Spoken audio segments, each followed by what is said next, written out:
thank you so much for your attendance, and you're very welcome to the Lead Partner Training. On behalf of SEUPB, we're lucky we are here for PEACE and PEACEPLUS, which ultimately is about peace and prosperity. And there's a lot of programmes and projects in the room with all different diverse projects, but we're all working towards the one thing. So I just wanted to say thank you so much. I'm going to go through the running order first of all, and then I'll take you through a tiny little bit about PEACEPLUS. But before I do that, I just wanted to mark something that happened in SEUPB. So on the 13th of September, we lost our colleague, our friend, and our director, Paul Beattie, who was the director of the Managing Authority. So we're just coming to terms with it, and he worked very hard for PEACEPLUS, and it was very important to him. So I think it's just nice to mark Paul's name today, and thank you all for all your support.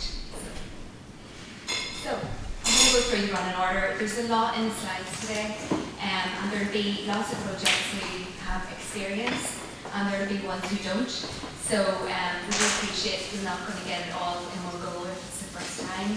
And PEACEPLUS has changed as well. So this session will be recorded, and you'll be able to take it back, and we'll get the slides, and we'll gather some questions and answers as well. So you'll have it all when you go back to your projects, but this will hopefully start to focus in the right direction of all the things you need to be aware of. I should also say, we're moving further, we're in Monaghan Peace Campus today, and that was funded by Peace Monies. So with a community thing, so we always like to use places where the funding goes to, and it's a lovely building, so we're really glad to be here. Hopefully it won't be a fire, but if there is, back corner of the room on the right hand side, there are stairs, and I'll take you out. Okay. So running order today, we have PEACEPLUS, slight short overview on that. We have Changemaker Funding Programme, another piece of PEACEPLUS. We have the Joint Secretary, Kenda, who will be giving an update there.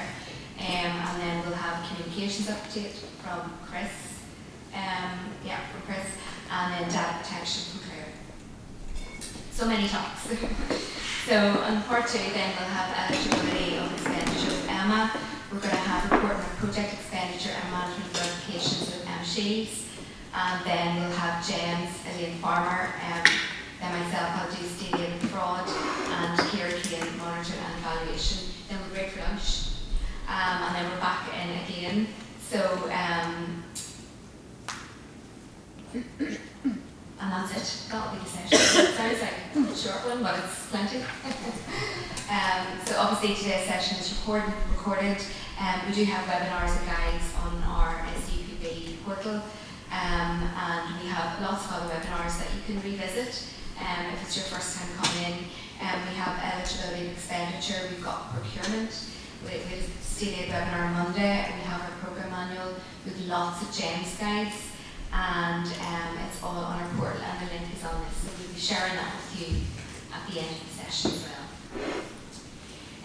So PEACEPLUS, a very proud one for SEUPB. The reporting period is 2021 to 2027, and it's a programme value of 1.14 billion. Obviously the programme area is Northern Ireland and the border counties of Ireland, and we do allow for participation from partners outside the area. Within PEACEPLUS there are 6 themes and 22 investment areas. I'll show you that in the next slide. And we do have smaller grants for our community. And the programme will continue to take the opportunities and address the needs arising from peace and progress and process in order to boost economic growth and stimulate social and economic regeneration. And SEUPB has many years of peace and PEACEPLUS projects, and we have a lot of experience, and we'd like to think that you're in safe hands. We're always here to do our best and support in whatever way that we can. As you know, you will know this, that the PEACEPLUS monies are funded, so 80% is the RDF contribution, and this is matched by the UK and the Irish governments as well. So There are 6 themes and 22 investment areas, and today we have, as far as I'm aware, we have projects in the room from investment areas of 1.1, 1.3, 2.2, 4.2, 5.1, 5.2, 5.3 and 5.4. So there's a real good mix of different types of projects, but ultimately the rules and the governance will be the same for everybody. So I'm just going to briefly take you through Changemaker Funding Programme, which is a little bit different. This is investment areas 1.2 and 6.2, and it's small funds, and SEUPB is responsible for the contract management and the overall accountability. But you'll hear possibly in the press and things, PEACEPLUS. So PEACEPLUS are an intermediary body for these investment areas, and will be managing the operational delivery of this one. They'll administer the applications and the assessments, and they'll monitor the approved projects. There are also a number of support partners, for example, Cooperation Ireland, Rural Action and East Border Region, who will also be working along with PEACEPLUS and SEUPB in these funds. So what are they? It's about smaller projects, and this is aimed towards the delivery of people-to-people projects, and thereby local community organisations through very much a partnership approach. It's to enable the bottom-up approach. It's designed to empower people and organisations at grassroots level who may not have access to funding, and to make a direct contribution to peace and reconciliation within their community. Supported projects will enable community groups to work together on the basis of, and the investment area 1.2 is cross-community and 6.2 is cross-border. So what's different? There's a simplified application process via GEMS. Changemakers has a simplified cost option and achievement milestones, and then we have the support partners. There were a lot of workshops held to promote and talk about this, and at the moment now we have some open calls. So we have 2 calls which are rolling calls, are currently open, and they are investment areas 1.2 and 6.2. And so 1.2 is empowering communities to embed peace, and those open calls are open for funding of 10,000 to 20,000 euros. 6.2 again is a rolling call, and they are open for maintaining and forging relationships between citizens. So those small grants will be from 10,000 to 40,000 euros. The calls are open, and you can find information about that on the SEUPB website. There's a section Changemakers, and also you'll find it on Google. There are other calls within 1.2 and 6.2 currently closed, but we've got more money, so we've 60,000 up to 100,000 euros in 1.2, and larger grants in 6.2 of 60 to 100. I appreciate that's a lot of numbers, and a lot of 1.2s and 6.2s, but there is money to support people-to-people and communities, and if you check that out on the website, you'll get some more information on that. So I'm going to pass you over to Kenda, who will give you an update on where we're at with the projects and the Joint Secretariat team. So thank you so much.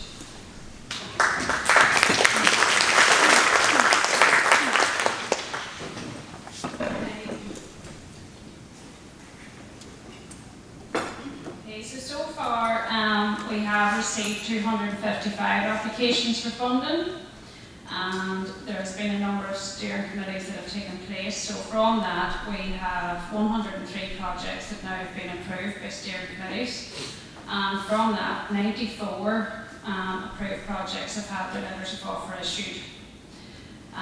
We currently have 942 million committed across all the themes within PEACEPLUS. At the minute, as Deirdre said, the current investment areas 2.4 and 6.1 are ongoing and are under assessment. So we do anticipate that there will be further calls under 1.2, under 2.1 and 6.1. And recently you will have received lead partners, a memo has been sent out to all projects with respect to forecasting and the timely completion and submission of claims on the GEMS system. So probably you will be hearing from us in the coming days on trying to keep up to date with the timely completion of that. and there will be further memos issued as time goes on regarding the PEACEPLUS mandatory posts and recording results, so that will be issued shortly. So the programme manual then, just an overview, so what is it? So the programme manual is a guide to the entirety of the PEACEPLUS programme, and it is a very useful and comprehensive guide to every part of the process, so I would encourage you all to make sure that you do refer to that whenever you do have questions. So it is useful. It can be accessed via the support portal, and we strongly recommend that projects read and refer to the manual as they deliver their project. So generally, all the questions should be answered there, so it is good to reflect on that. There will be updates to the manual made occasionally, and we will notify you when these changes have been made. The most recent version is version 10, which you can access through the SEUPB website. So it is the responsibility of the lead partner to keep the project on track, to make sure that we can see if there's changes made and you're applying them to your project. There is a section at the start of the manual that will tell you where and when the changes have been made. So it is your responsibility as the lead partner to keep yourself up to date with those changes. So implementation then of your project. So it is the JS. So I am a case officer in the Monaghan office, so it is, once your project's up and going, you will be assigned a case officer, so it is the likes of yourself and JS and my colleague that will support you through the lifetime of your project as you deliver your project. So as the lead partner, you accept the overall responsibility for ensuring the implementation of your entire project. So your role is wide-ranging, it's detailed, and it's technical, so it covers the following things. So you have your project coordination, you have financial management under the control function, you have reporting, you have communication, so that's internal and external with ourselves and SEUPB, and also with other funded projects.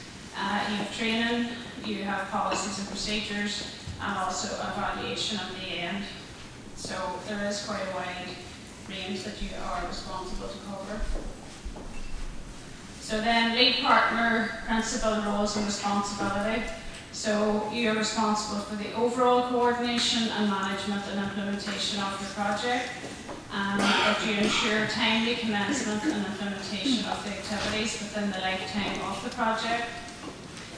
Once your letter of offer is issued, that you get that signed and return it to us. That you monitor the delivery of the latest approved version of the application form. That you act as the point of contact within, that you're the point of contact with SEUPB for the overall project team and any of the other programme bodies. That you prepare and submit the project reports and all relevant documentation.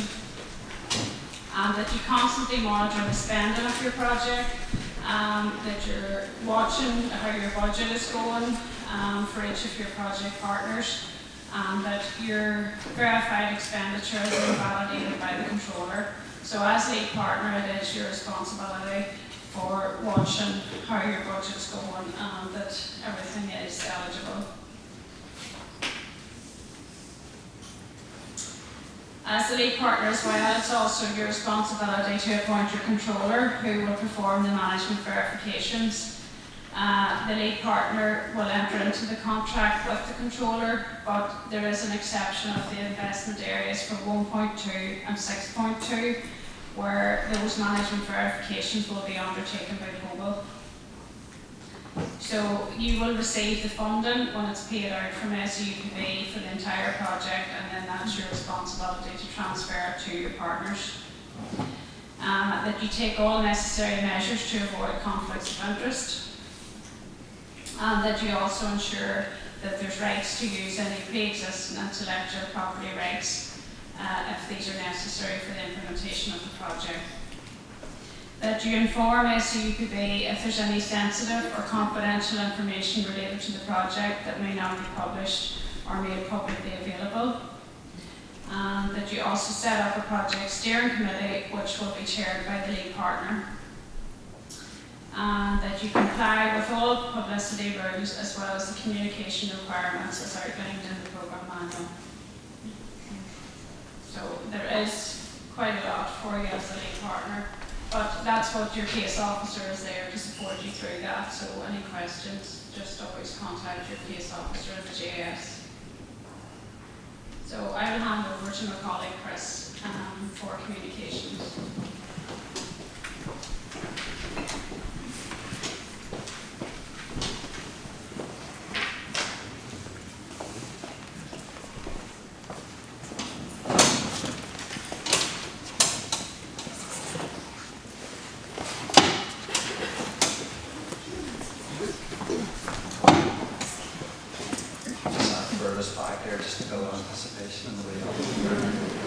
It's good to see everybody today. Communications, as soon as the awards are made, we make appointments to meet with the various projects and set that into the communications requirements. So if you haven't already had that meeting, or that meeting hasn't been penciled in, come and see me and we'll get that put in for you, just so we can sort of set out kind of what we require and any support and help that's needed from yourselves too. So I'm just going to take you through briefly what we do within the organisation, what some of the communications requirements are around the programme, and really just what we can do to support you for the next couple of years. So very much just a bit of a high-level overview in terms of our role within SEUPB. So it's all about supporting the delivery of the corporate objectives. As it stands, you've heard from Deirdre around the PEACEPLUS Programme and really the scale of that, the number of projects. So it's what we can do from the comms, as from the comms team's perspective, in terms of ensuring that everybody's compliant and everybody is fully supported to complete those comms requirements too. I suppose over the last 18 months or 2 years as an organisation and working closely with the projects, our communications output and our communications strategy has switched slightly just away from the funding in itself and some of the numbers and some of the totals to really the impact where they're really demonstrating impact and really demonstrating value. So 8-9 million euro that's been awarded to a project for us now is what's really, really important from a communications perspective. It's demonstrating what that money's doing, what the legacy that funding's going to achieve, and how that funding can act as a catalyst for improvements elsewhere within the communities and that funding's directed to. So that's something we work very closely with the projects on, and a lot of the projects are very good at doing that themselves. So it's how we as an organisation then can capitalise on that and really help amplify that message to them as well. We promote, showcase and demonstrate delivery of the work of SEUPB and our partners, and encourage participation with an awareness of programmes and projects. I suppose an example of that again would be the Change Tracker programme, which is very much live at the moment. We work closely with yourselves to ensure maximum communications activity, compliance and support, and that dovetails with the next one too in terms of that strong stakeholder engagement. We can be a conduit between projects and departments and various other agencies as well. So very much we see ourselves at times as we're setting the strategic communications direction. We're also there to help act as a conduit or a middleman in terms of helping projects to get any support and any information they need from the various departments or various funders and other agencies. In terms of how we communicate, we're a digital first organisation. I suppose that's for a number of reasons, but primarily just that it's a faster way of communicating for us. It's obviously greener. Rather than broadcasting information, we're always looking to do better. We're increasingly trying to use digital channels so we can get that two-way engagement going with our audiences and our projects and the various stakeholders. We use website, we use various social media channels, e-shots, online meetings, very big in traditional PR and media just in terms of building awareness and promoting the various funding announcements and the impact stories we talked about, marketing and branding, the dreaded merchandise word in there, and a number of you will be in touch with us about how you can make a logo fit on a pen and that sort of those sort of fucking use, but very much a catch-all approach to communicate. All sits under the umbrella of the communications team. Project events, support and management, adherence to regulations, and videography and photography is something that we're increasingly using to, again, just maximising the coverage and maximising the showcasing of projects at grassroots level and also deliver on the ground by yourselves. We adhere to communications principles and we expect projects to also adhere to those principles too. They're very straightforward, just in terms of feeding into the ethos of SEUPB as an organisation. So we pride ourselves on being open and transparent. Our communications, therefore, the output is always aimed at being very positive, very relevant, accurate, honest and transparent, cost conscious, two ways as I discussed in terms of how we communicate with our audiences, multi-channel identity, and that comes back again to all the brand and all the brand guidelines that are within the communications protocols.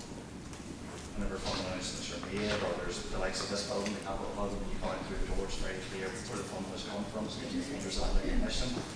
Big emphasis on identity, and again the compliance word there, which we touched on as well with my colleague here. We'll come back, we're going to go over that shortly.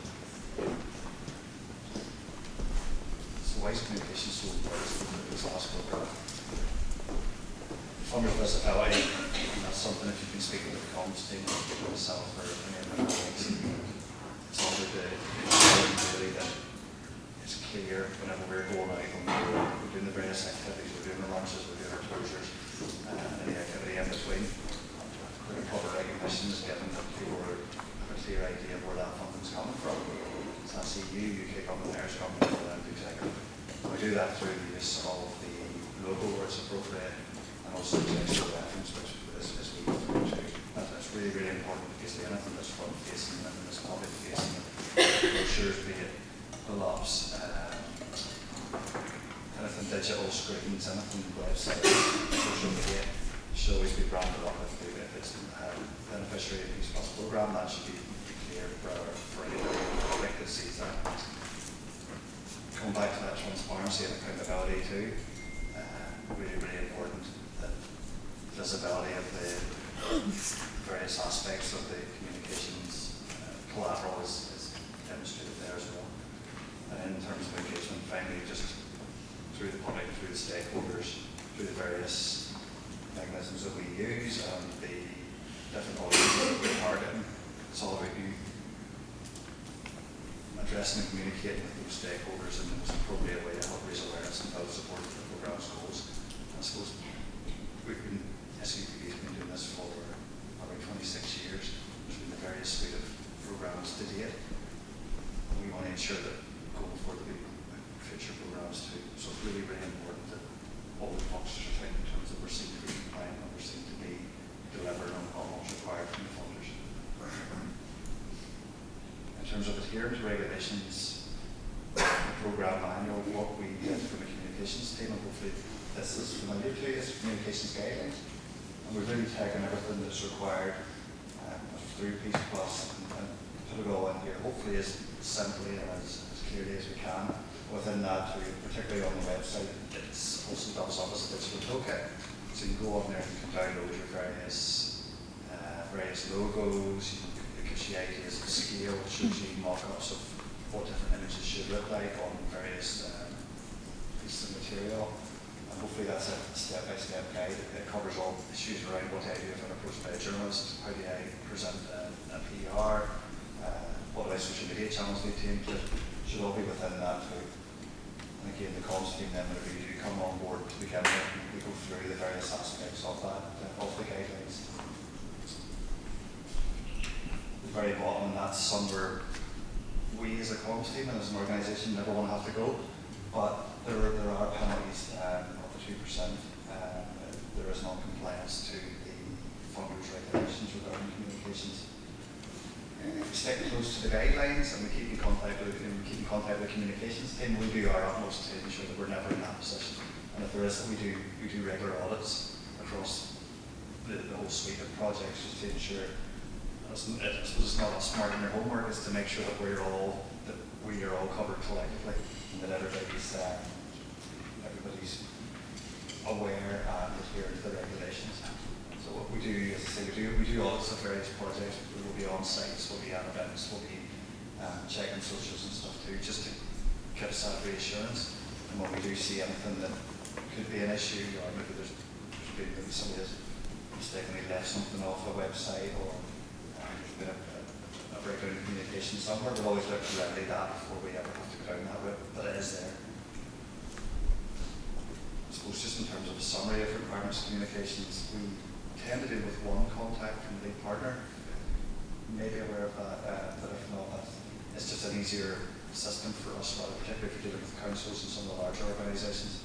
It's easier for both sides. Then we assign a communications officer within the team to specific projects and specific programme investment areas, and that just means they can build that rapport and they have that relationship and that knowledge then moving forward with the projects. They can provide the full support that's required.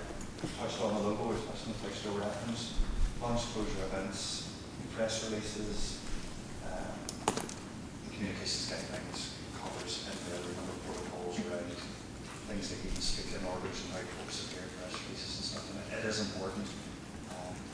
And again, it just brings it back to sometimes working with organisations and whenever the launch events come up with the press releases being put out and maybe querying why that order, why it has to be in that order. But it really brings back to that starting point. It's all about funder visibility and there being a clear line to a clear understanding among the general public and our stakeholders of exactly how this programme, how we've got this programme and where the money's coming from for people to do all this amazing work. Project web page we've touched on, again within the communications guidelines, and I'll be able to point this morning, and then regular communications report, which is 3 gems. And this is, I suppose, the last, what I wanted to leave you with before I hand over is just that we are there to help. With myself and 3 colleagues, Terence is at the back, on videography today, but some of you have been working with Terence so far, but just pick up the phone, drop us an email, anything we can do. We're always more than happy to provide assistance with our application because we do appreciate sometimes, particularly with some of the smaller projects, we maybe don't have the same in-house common resources as some of the larger organisations, and maybe isn't the experience there or the understanding. So pick up the phone, give us a shout, and we'll talk you through more than one to do so.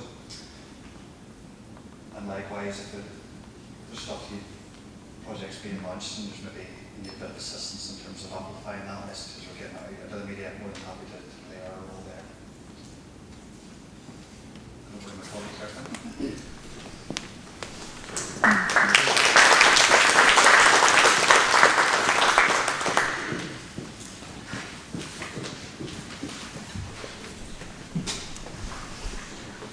Good morning, everyone.